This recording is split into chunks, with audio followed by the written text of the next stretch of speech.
Bayangkan, Indonesia baru saja merdeka, bendera merah putih baru berkibar, suara proklamasi masih menggema di seluruh negeri.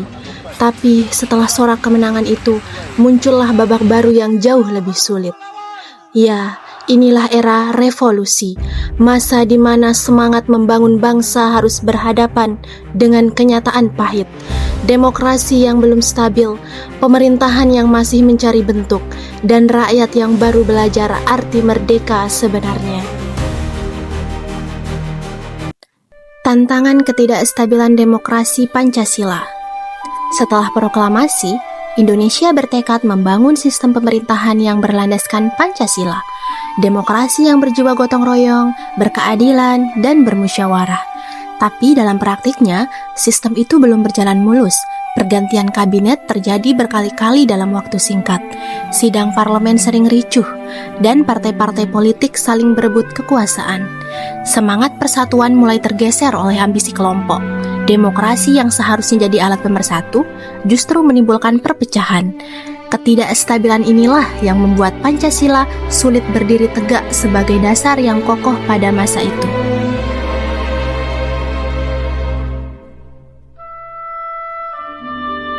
Kurangnya pendidikan politik.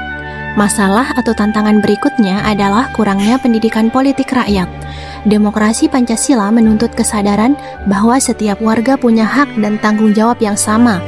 Tapi pada masa itu, sebagian besar rakyat masih buta huruf. Mereka baru belajar apa itu partai, parlemen, atau pemilu. Bahkan, banyak partai hanya berjuang untuk kepentingannya sendiri. Akibatnya, politik menjadi arena perebutan kekuasaan, bukan tempat mencari solusi bersama. Ideologi Pancasila belum benar-benar dipahami, hanya dihafal tanpa dihayati.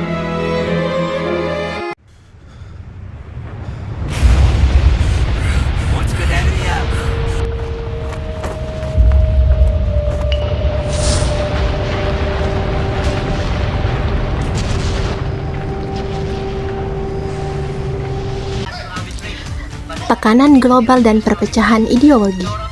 Jangan lupa, ini juga masa perang dingin. Dunia terbelah dua, blok barat dan blok timur. Indonesia yang muda dan idealis terjebak di tengah-tengahnya. Ada yang mendukung Amerika, ada yang condong ke Uni Soviet, ada pula yang ingin jalan sendiri. Tekanan global membuat politik kita makin panas. Pancasila yang seharusnya jadi jalan tengah sering terseret arus kepentingan internasional. Akibatnya, stabilitas politik makin rapuh.